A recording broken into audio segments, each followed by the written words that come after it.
these 4 bolts. Okay. I only have 3. I've got 4. You take that off, and then you can get to the nut. You tighten each one of those up. There's 30 of them. Oh, really? It's like a drum head. So the skin is like pulled under, and it's not this thing right here. It's holding. It's the nuts inside. This is a ring that holds the head on. See this strip right here? Right. That's what the head is actually epoxied into. Okay. And then that's what holds the head together. Right. And then it curves over. There's another rim kind of like this inside here called the cone ring. I take it apart, but they like that. Yeah, exactly. You don't want to do that. But then that pulls this ring down, pulls the head all down over that other ring. It stretches it? Yeah. So what's this little dilly about here dangling? That's a loose one. Oh, that's how loose it is. Yeah. Oh my goodness. Needs some TLC. Yeah. Can you live in care? Sorry, I had to get inside over there. Sorry. You guys got a business card, sir? Yeah. Awesome.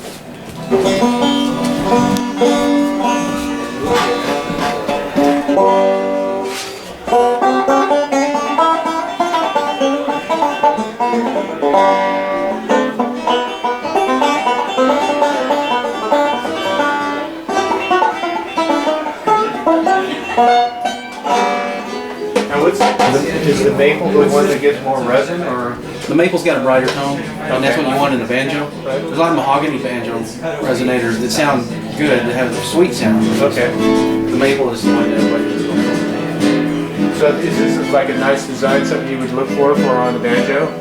Yeah, you can tell maple usually by the flame that's in that. Okay. A lot of you on the mandolins.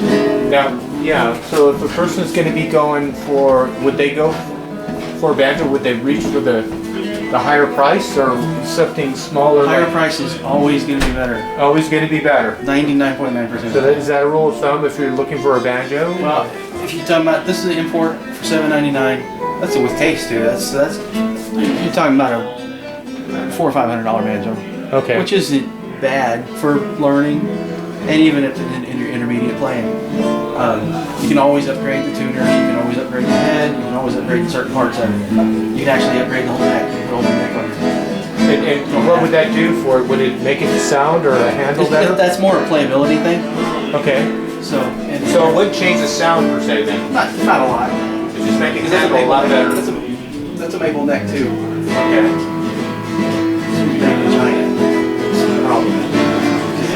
Now, okay, if you're a banjo player, what quality and where would you be looking for?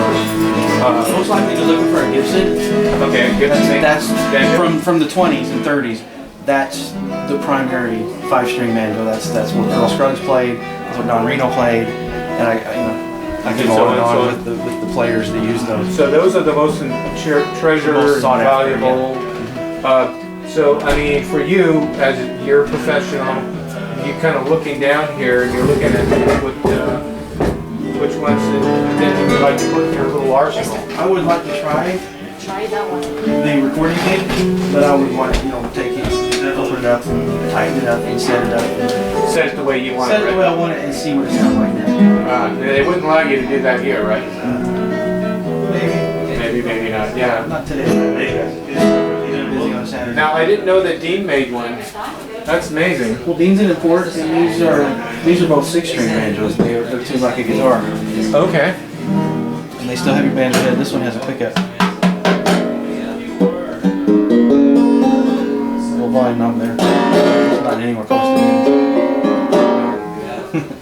me. Have you tried one of those before? Or? I have.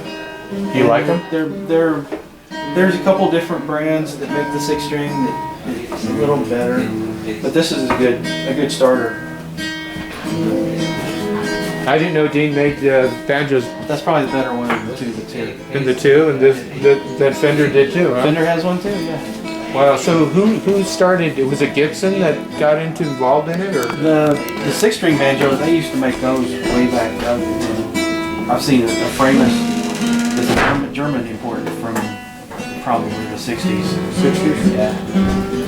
It's just, it probably went along a lot with the folk movement, where 12-string guitars started appearing, and the banjo, Pete Seeger, big folk artist. Okay. And he played a long neck 5-string banjo.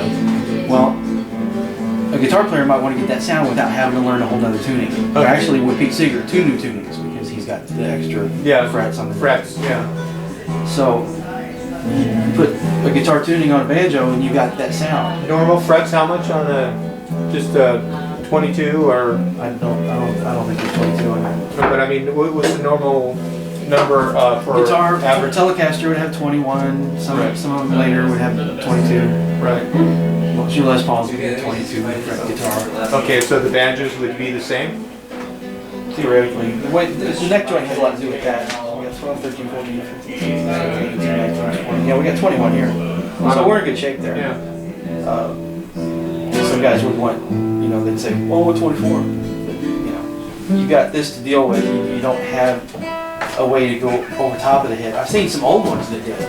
They extended the fretboard over top of there. Right. Would that change the sound or anything? Kind of similar how these like these things here. Like this mandolin back here. Right. It's got a real long extension on this. Extension on it. Yeah. Okay. And that's the Gibson style. Okay. It's In fact, that one's the one way, the one all the way way over back. there, the one against the wall. Can you zoom in on it? So la gente lo compra, entonces lo vende para atrás. As you can see, the fretboards there, they're extended.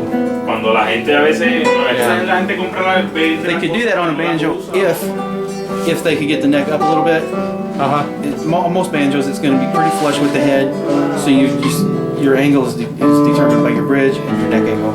Right, but does this give sound? And if so, if it was extended over this, would it kind of give it a different It tone? would have to float. Like, I don't know if you can see this. Yeah, that that actually floats over. Floats the over, yeah. So it wouldn't have nothing to do with this then. Right. as If it it comes floated, to it wouldn't sound. touch the head. It wouldn't have any problem. It Awesome. wouldn't affect it. Right. Now the bridge has a lot to do where it sits, right? Absolutely. It It depends on what scale your neck is. Right. It might be. Most Gibson's 24 3/4 inch scale. Right. Guitars. Okay. I don't know what they got with their banjos. Well, I think they're 26. ¿Oíste una guitarra de 26 and a half or something like that. So you have to be the exact distance from your 12th fret to your nut. Okay. You have to be the exact same distance from your 12th fret to your bridge. Oh, okay. Because your 12th fret is going to be half. You get a harmonic there. Right. Alright. In here we have a carving double neck that's probably... It says 1950s. It's made so narrow so that it would fit in a case that's built for a single width guitar. That's why it's so squashed together, as opposed to most double necks you see today. But it's got a mandolin neck and a 6-string guitar neck. And Carvin built that in the 50s, according to the tag. That's a great example. It's a pretty good price too, $2,000. Probably with the case.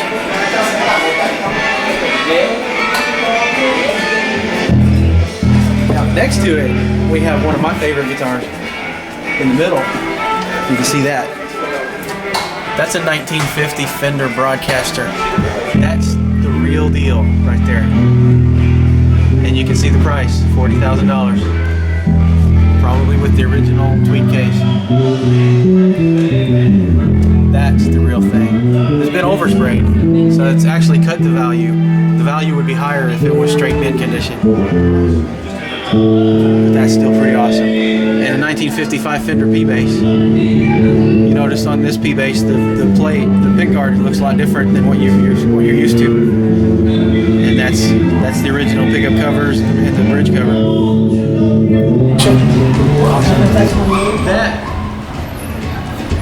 may be one of Bo Diddley's original that he built. Because it looks like it's homemade. Yeah. It could be. I know it's got a Gretsch tailpiece. It could be. It's got a Gretsch neck. This one's probably built by Gretsch for Bo Diddley, but it's based on a design that he built it when he was younger, just because the lack of skill. It's Bo Diddley on the left picture. This is the figure of Bo Diddley. I was reading some of these as a test. I know Gretsch just built them for a while, and this is probably one of those because the inlays on the neck, the shape of the headstock, everything's Gretsch. What about this one? This started out as a Strat. That says he built this one. So that's a Stratocaster neck, and he built that body and put the Stratocaster parts in it. There's a drum machine all over. You play drums while he's playing guitar. Get a pattern going. It just sets it up so you play it. I mean, some of the stuff I hear was really nice. And I like that one too. The flames. Those are special made though, right? Yeah.